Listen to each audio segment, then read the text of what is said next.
Bernard, on va terminer avec Ubisoft. Alors vous nous en aviez parlé en novembre, c'était le début du rebond pour l'éditeur de jeux vidéo. Après un long biseau baissier, Ubisoft était alors l'un des bonnets d'âne du SRD. Et depuis, eh bien, le rebond est plus que jamais confirmé, plus 4,5% hier et plus forte hausse du SRD à la clôture. Exactement, donc alors nous en parlions, mais j'insistais bien quand même en disant attention, il faut vraiment se méfier, il ne faut pas chercher à acheter les valeurs qui sont en baisse comme ça, c'est quand même une valeur qui a perdu entre son sommet et puis son creux plus de 50%, donc c'est quand même significatif. Bon, mais j'indiquais aussi à l'époque que il y avait une configuration graphique de biseau, félicitations, félicitations de Roseline, j'indiquais aussi que potentiellement c'était une valeur qui pouvait devenir une proie.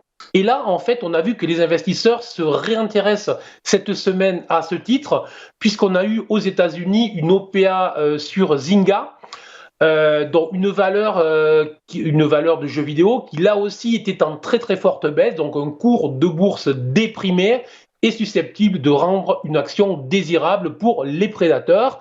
Ben, si certains l'avaient oublié, ben là on en a en fait une preuve, et donc ça fait 2-3 séances effectivement que c'est une valeur qui est en train de rebondir fortement.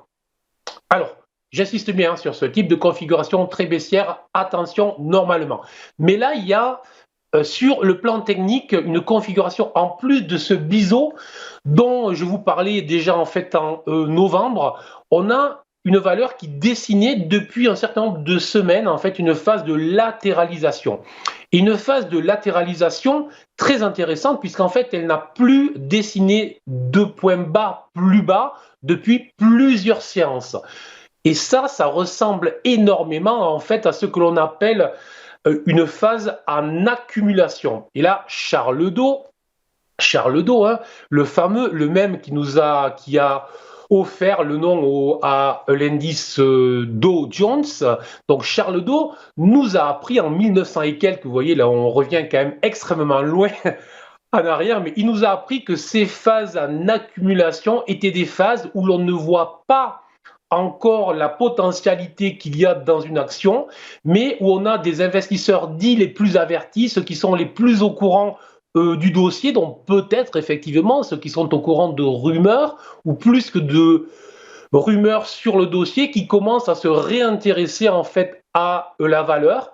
Et hier, très typiquement, une hausse avec du volume, ça pourrait redéclencher. Alors, des premiers objectifs haussiers relativement proches, légèrement sous les 50 euros, donc une grosse dizaine de pourcents à réaliser. Et puis, effectivement, si derrière ça voulait sourire, on a des objectifs à 62 euros. Donc, à surveiller sur les prochaines journées, sur les prochaines semaines, ne plus revenir sous les 39 euros, car là, ce serait très négatif.